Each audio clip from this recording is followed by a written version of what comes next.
The order is already moving. It exists first as a sequence of characters on paper, aligned, numbered, stamped. It is copied without alteration. Each reproduction is exact. Margins remain consistent. Language remains unchanged. There is no room for interpretation, because interpretation is not required. The order does not ask. It instructs. It passes through hands trained to receive it. The motion is familiar. The paper is folded the same way it has always been folded. It is placed where such documents are placed. Time is recorded. Receipt is acknowledged. No emphasis is added. No urgency is implied beyond what is inherent in the format itself. The order is read aloud in rooms where reading aloud is routine. The voice does not rise or fall. There is no pause for reflection. The words are not weighed, they are confirmed. Each sentence is followed by the same brief silence, not of doubt, but of completion. When the reading ends, nothing is discussed. Discussion would suggest uncertainty. This order contains none. It moves again. Each transfer shortens the distance between instruction and action. The path is predetermined. It follows channels designed long before this moment, reinforced by repetition, validated by prior success. The system recognizes the order as legitimate. Its authority is embedded in its structure, not its content. Clocks continue to mark time. Logs are updated. Lamps remain lit. Equipment remains idle, waiting not for judgment but for alignment. The order provides that alignment. It defines sequence. It defines timing. It defines responsibility by distributing it so precisely that it disappears. No one asks what happens next, because the order has already answered that question. It describes movement, position, and duration. It specifies what is required and, by omission, what is irrelevant. Anything not mentioned ceases to exist. The order is not hurried. It does not need to be. It was written with confidence that the system would carry it forward intact. The confidence is justified. The system has done this before. It has learned to trust its own momentum. There are no names attached to the order now. There are only references, section numbers, dates, a signature reproduced so many times that it no longer belongs to a person. Authority has been abstracted into form. The order enters spaces where obedience is assumed, not enforced. It is received as expected. Compliance is immediate, not because of fear, but because this is how motion begins. The order does not require belief. It requires execution. Outside these spaces, conditions remain unchanged. Weather follows its own patterns. Distances remain fixed. Materials behave according to their nature. None of this is considered. The order has accounted for what it needs to account for. There is a moment, brief and unnoticed, when the order could stop. That moment passes without recognition. The system does not register alternatives. It registers confirmation. The order continues. By the time it reaches its final recipients, it no longer appears as a decision. It appears as fact, something already decided elsewhere, by mechanisms too distant to question and too complete to interrupt. The system locks itself around the instruction. What follows is no longer choice. It is procedure completing itself. The environment that receives the order is built to prevent hesitation.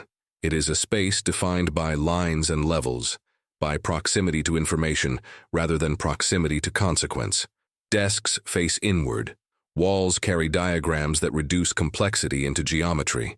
Everything visible has already been approved. Everything audible follows an expected cadence. Movement occurs along prescribed routes, reinforced by habit more than instruction. The order arrives and is placed into this environment without disruption. Its presence does not alter the rhythm of the room. It joins a sequence already in motion. Documents are stacked according to priority determined elsewhere. Each stack represents a decision already made, already accepted. The order takes its place among them. Authority here is not asserted, it is assumed. It does not need to announce itself. It is embedded in posture, in silence, in the way individuals wait to be addressed rather than speak. The structure does not rely on force. It relies on expectation. Information moves downward in segments. No single point holds the complete picture. That is not considered a flaw. It is considered efficiency. Each level receives only what is required to fulfill its function.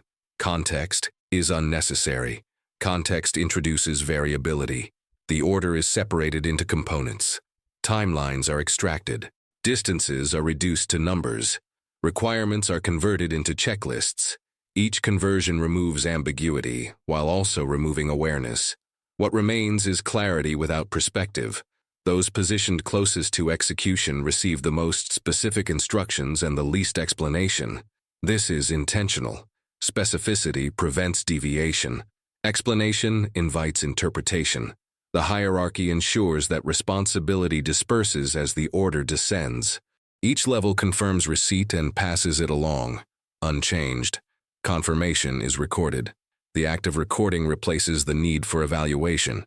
Once acknowledged, the order becomes part of the system's memory, indistinguishable from all previous instructions that moved through these same channels. The structure has been refined through repetition. It rewards consistency. It filters out hesitation as noise. Individuals learn quickly that deviation does not halt failure. It merely relocates blame. Compliance, by contrast, distributes outcome across the system until it becomes untraceable. No one within the structure is required to believe in the order. Belief is not a component of the process. The structure requires only recognition of legitimacy, and legitimacy has already been established by the form itself. Communication follows fixed paths. Messages move faster than understanding. By the time uncertainty could arise, the next step has already been initiated. The system does not pause to synchronize comprehension. It synchronizes action. There are moments when the environment registers irregularity, a delay, a discrepancy between expectation and condition. These moments are documented, categorized, and filed. They do not alter the order's trajectory. Alteration would require authorization from above, and above is already aligned. The hierarchy is efficient because it is insulated. Consequence exists at the edges, far from the center where decisions are translated into procedure. The center remains calm. The center remains quiet. As the order continues its descent, it encounters no resistance. Resistance would imply choice. Choice has been removed by design. By the time the structure completes its work, the order no longer feels imposed. It feels inevitable. The system is prepared. It always is. Execution begins without announcement. There is no signal that marks the transition from preparation to action. The shift is subtle, procedural, absorbed into routine. Schedules advance by a single increment. Indicators change state. Items move from inactive to assigned. The system does not acknowledge the significance of the change because significance is not a variable it tracks. Personnel assemble where the order has directed them to assemble. The movement is orderly. Spacing is consistent. Timing aligns with the figures extracted earlier and redistributed as instruction. Each position is occupied because it has been designated. Each individual performs a function because that function has been defined. No role overlaps. No responsibility remains unassigned. Communication is minimal and precise. Short confirmations replace conversation. Codes replace explanation. The order has already done the work of coordination. What remains is alignment. Equipment is activated according to sequence. Checks are performed not to question readiness, but to confirm conformity. If a component responds within acceptable parameters, it is accepted.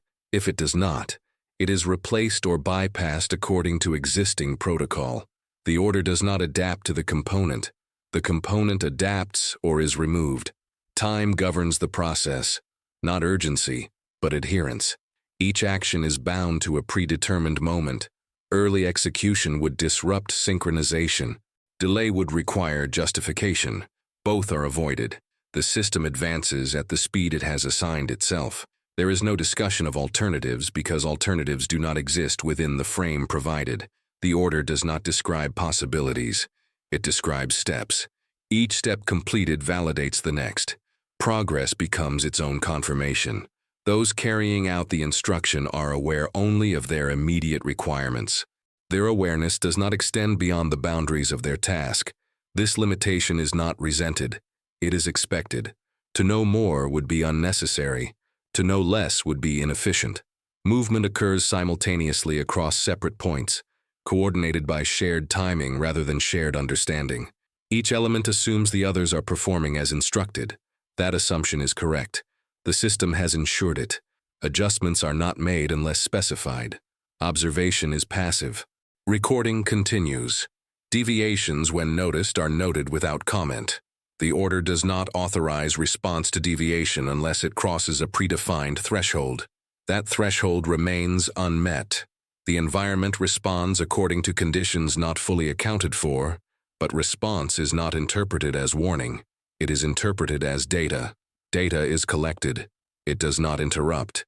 As execution continues, the absence of resistance reinforces confidence. The order appears to be functioning as intended. Compliance is smooth. The lack of friction suggests correctness. The system moves forward because forward is the only direction encoded into the instruction. There is no mechanism to reconsider. Reconsideration would require pause. Pause is not included.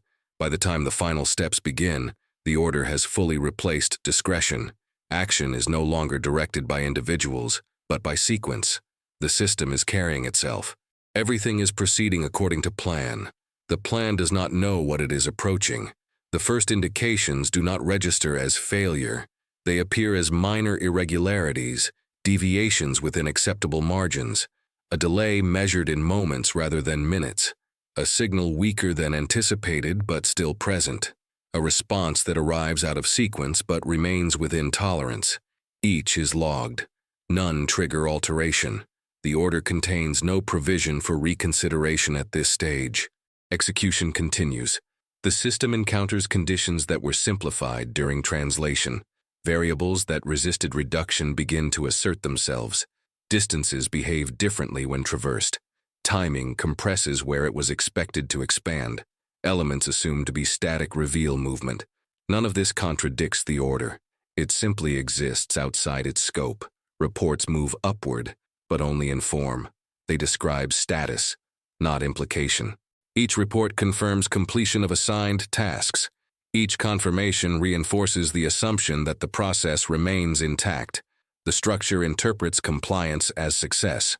Coordination begins to strain, not through disobedience, but through precision. Each element adheres so closely to instruction that flexibility disappears. When alignment requires adjustment, no authority exists at the point where adjustment is needed. Authorization remains distant, bound to a schedule that cannot accommodate interruption. The order remains unchanged. As discrepancies accumulate, they do not converge into a single recognizable problem. They remain distributed across the system, isolated by design. No individual sees enough to warrant concern. No level is tasked with synthesis. The structure does not assemble warning. It disperses it. Attempts to clarify are procedural rather than adaptive. Requests for confirmation are met with restatement of the original instruction. The language is identical. Repetition replaces analysis. The order becomes more rigid through reiteration. The environment responds with increasing resistance. Movement slows where it was expected to accelerate. Resources deplete unevenly. Communication requires additional steps to achieve the same effect. These changes are not interpreted as indicators of impending failure. They are interpreted as challenges to be managed within existing parameters. The system responds by reinforcing protocol. Timelines are maintained even as conditions diverge. Deviations are corrected back toward the plan rather than the plan adjusting toward reality. This correction consumes capacity. The order does not account for consumption beyond its initial assumptions. At the edges, consequences begin to overlap. Actions executed in isolation begin to interfere with one another. Coordination, once implicit, now requires explicit instruction. No such instruction is provided. The order remains complete as written. Confusion arises, but it is contained. It manifests as requests, routed through established channels. Response times lengthen. Clarifications arrive too late to alter immediate action. The system absorbs delay without pausing. The order continues to move forward, because nothing within the structure has the authority to stop it. Authority resides in the document, not in observation. By the time the flaw becomes visible as a pattern, execution has advanced beyond the point where alteration could prevent outcome. Recognition arrives without agency. The system proceeds, intact and obedient, carrying the consequences of a decision it cannot revise. Failure is no longer a possibility. It is a process already underway. The collapse does not arrive as a singular moment. It unfolds as accumulation. The system continues to operate exactly as designed, and that design begins to reveal its limits. Actions initiated earlier now converge in ways the order never accounted for. Movements intersect where separation was assumed. Timelines overlap instead of aligning. Resources intended to support progression are consumed, maintaining coherence. The order remains active. Its instructions are still valid. They are still being followed. The structure does not recognize collapse as a category requiring response. It recognizes only completion, delay, and deviation. Collapse fits none of these cleanly. It spreads across them. Communication degrades first, not through silence, but through excess. Messages multiply. Reports increase in frequency. Each describes local conditions without reference to the whole. The volume overwhelms the channels built to carry them. Processing lags behind reality. The system compensates by prioritizing execution over awareness. Actions continue because stopping would require coordination the structure can no longer achieve. Units move because movement was assigned. Positions are held because they were designated. Timing is maintained because deviation would introduce disorder greater than the one already forming. The environment imposes constraints the order cannot absorb. Paths narrow, conditions shift. Interference replaces separation. The structure responds by reinforcing boundaries that no longer exist. Loss begins to register statistically rather than narratively. Counts replace description. Numbers are adjusted, revised, re-entered. Each revision acknowledges reduction without addressing cause. The system tracks depletion but does not interpret it. There are no attempts at heroics. None are required by the order. Individual initiative would only disrupt coordination further. Discipline is maintained. Alignment persists even as alignment accelerates failure. The scale becomes apparent only in hindsight, but the system does not operate on hindsight. It operates on sequence. Each step completed leads to the next, regardless of cumulative effect. Momentum replaces intention. At certain points, execution slows to the threshold of stoppage. These moments pass. The order does not permit termination. It permits only progression until objectives are met or capacity is exhausted. Capacity is exhausted unevenly. Some elements fail entirely. Others continue beyond sustainable limits. The disparity creates gaps the system cannot bridge. Coordination collapses not because of chaos, but because of overcommitment to order. The collapse spreads through absence, missing responses, unfulfilled confirmations, delayed actions that cannot be recovered. The structure absorbs these absences as anomalies rather than alarms. By the time execution ceases, it does so not by decision, but by attrition. There is no final command. There is no acknowledgement of failure. Activity diminishes until procedure has nothing left to act upon. The order has been fulfilled as far as the system allows. What remains is not resolution, but residue. The structure stands intact. The outcome is complete. The system continues. In the immediate aftermath, there is no formal recognition that anything has ended. Records are finalized. Outstanding actions are closed by default. Timelines conclude not because objectives were achieved, but because no further instruction remains. The order ceases to circulate simply because it has reached the limits of its execution. Documentation increases. Reports are compiled using established templates. Language remains consistent with previous operations. Phrases that indicate disruption are avoided in favor of terms that suggest deviation within acceptable bounds. Loss is quantified. Absence is categorized. The format does not allow for narrative. It allows for accounting. Meetings occur where continuation is discussed. The order itself is not. It is referenced obliquely through outcomes and figures. The decision that initiated the sequence is not revisited.